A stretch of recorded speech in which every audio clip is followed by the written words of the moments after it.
দেখুন, ট্রাম্পের দম্ভের জন্য গোটা পৃথিবীবাসীকে দাম দিতে হচ্ছে।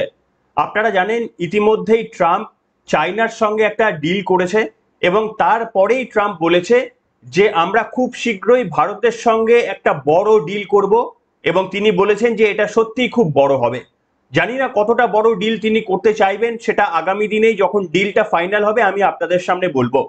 কিন্তু আজকে এই যে ইরান এবং ইসরায়েলের এই যে যুদ্ধটা কার্যত এই জায়গায় এসেই পৌঁছাতো না যদি না ডোনাল্ড ট্রাম্পের একটা ঐতিহাসিক ভুল তিনি করতেন।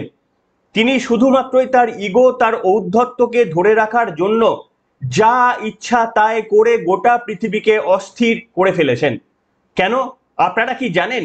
কারুর কাছে কি কোনো খবর রয়েছে যে গোপনে এই ইরানকে 30 million dollar, 30 billion dollar, 30 billion dollar US dollar দেওয়ার জন্য একেবারেই উঠে পড়ে লেগেছে ডোনাল্ড ট্রাম্প?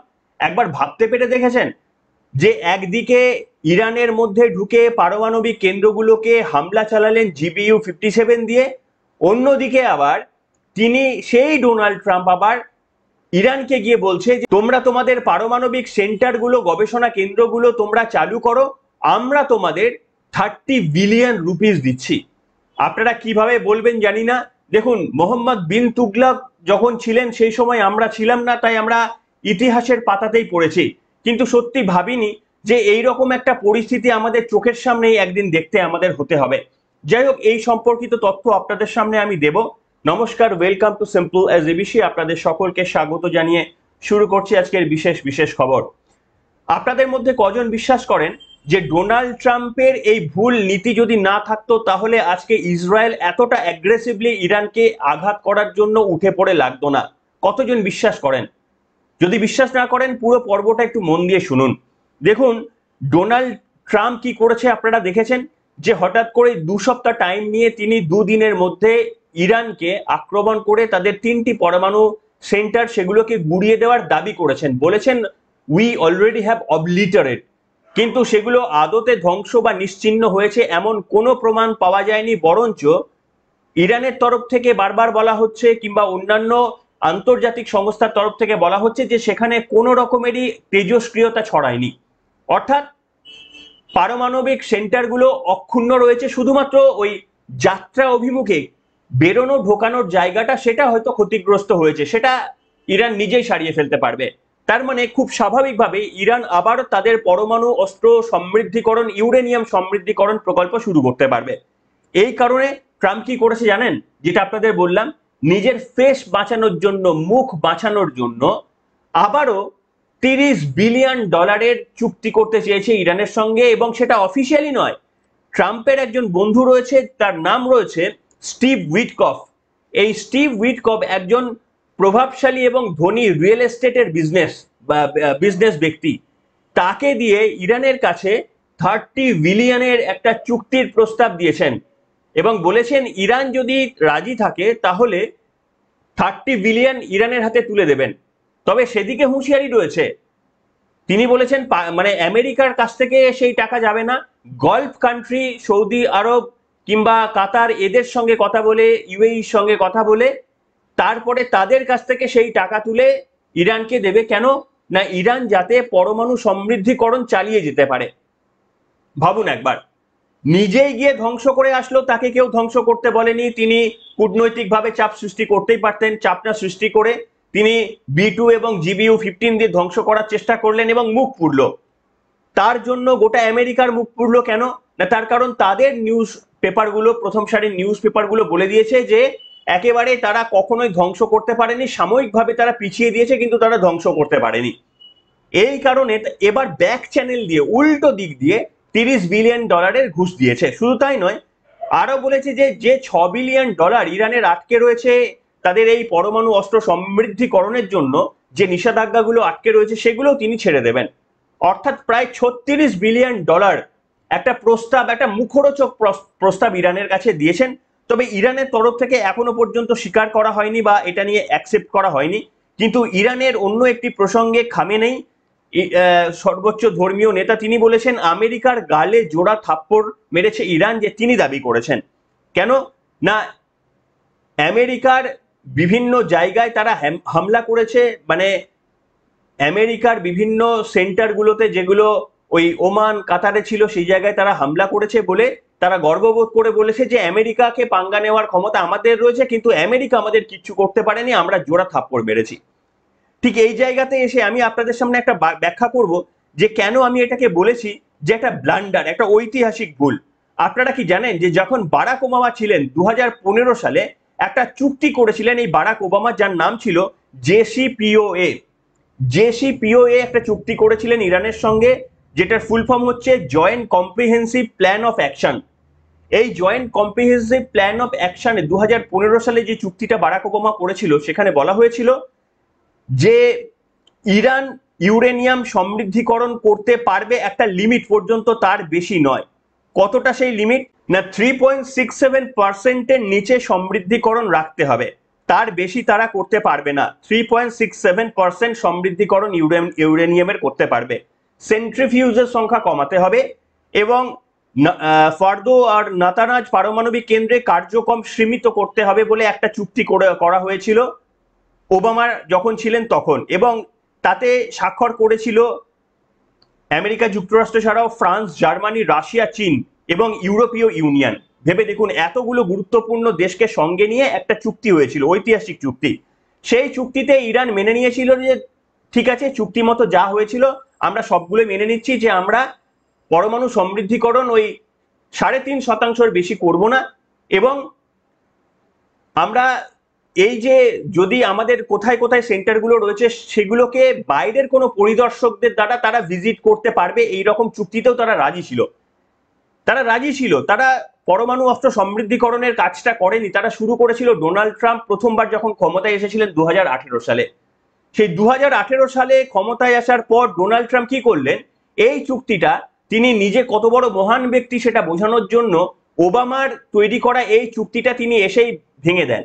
ভেঙে দিয়ে বলেন যে এটা একটা দুর্বল চুক্তি, এই চুক্তিটা কখনোই ইরানকে পার্মানেন্টলি পরমাণু অস্ত্র তৈরি করতে বাধা সৃষ্টি করতে পারবে না।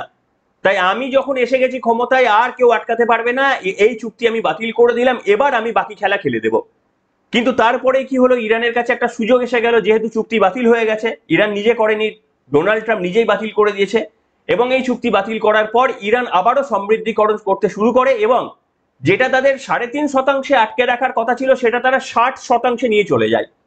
90% পর্যন্ত করতে পারলে পরমাণু অস্ত্র তৈরির মশলা তাদের তৈরি করতে পারবে।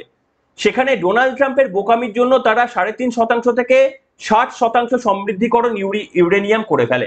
এরপরে দ্বিতীয়বার যখন ডোনাল্ড ট্রাম্প ক্ষমতায় আসেন, তখন ডোনাল্ড ট্রাম্প ক্ষমতায় আসার পর থেকে যখন খবর পেতে শুরু করেন যে এতটা সমৃদ্ধিকরণ অলরেডি তাদের হয়ে গেছে, মাত্র কয়েক মাসের দূরে রয়েছে তারা একটা পরমাণু অস্ত্র তৈরি করার আগে, এবং এই জায়গায় ডোনাল্ড ট্রাম্প ভাবছেন যে আমার তো নাক কাটা যাবে, তার কারণ আমি এসে প্রথমেই ডেমোক্র্যাট প্রার্থী যে ছিলেন, ডেমোক্র্যাট দলের প্রেসিডেন্ট ছিলেন বারাক ওবামা, তার এই যে নীতিটা, যে চুক্তিটা, সেটা আমি বয়কট করে দিয়েছিলাম, বাতিল করে দিয়েছিলাম। এরপরে যদি সত্যি পরমাণু অস্ত্র তৈরি করতে পারে তাহলে আমার নাক কাটা যাবে, রিপাবলিকান দলের নাক কাটা যাবে।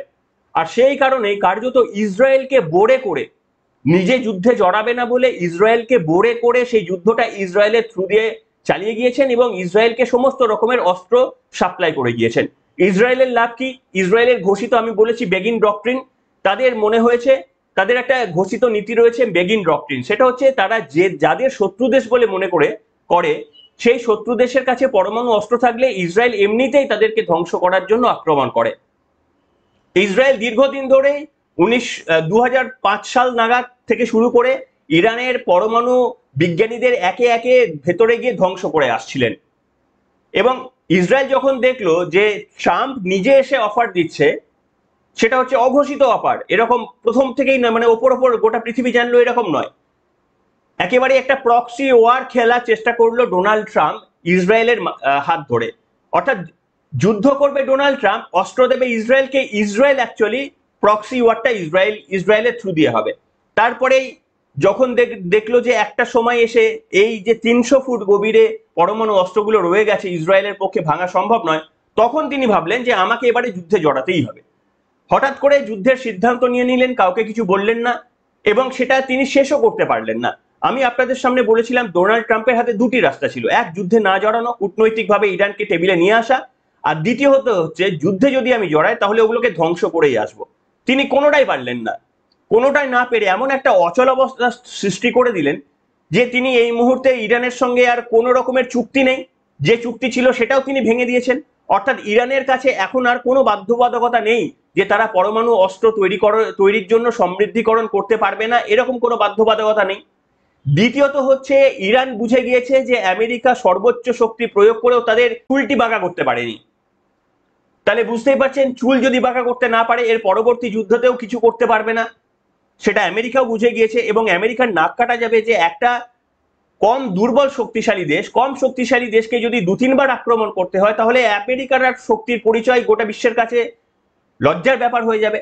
তাই সেই কারণে তিনি এবার ঘুর পথে তার ব্যবসায়ী বন্ধুদের দিয়ে তিনি গোপনে 30 বিলিয়ন রুপিস দেওয়ার চেষ্টা করছেন, এবং তিনি বলছেন যে আমি দেব না, দেবে হচ্ছে এই ওমান, কাতার, আরব আমিরশাহী, এদেরকে দিয়ে দেওয়া করাবো, ওদের থেকে টাকা তুলে দেওয়া হবে। বুঝতে পারছেন, একেবারে ঘুর পথে নিজে না পেরে কোন দিকে যাবেন এখন ভেবে পাচ্ছেন না, যুদ্ধ করেও পারলেন না, কূটনৈতিক ভাবেও পারলেন না। তিনি এবার বলছেন যে আমরা ইরানকে দ্বিতীয়বার সুযোগ দিচ্ছি কূটনৈতিক টেবিলে বসার জন্য। ইরান বলছে যে যে আমেরিকা আমাদের ভেতরে ঢুকে এসে যুদ্ধ করতে পারে তাদেরকে বিশ্বাস করা যায়, তাদের সঙ্গে আর কোনো রকমেরই কি কোনো রকমেরই কি সমঝোতা করা যায়? তারা বলেছে এখনো পর্যন্ত কোনো সমঝোতা না।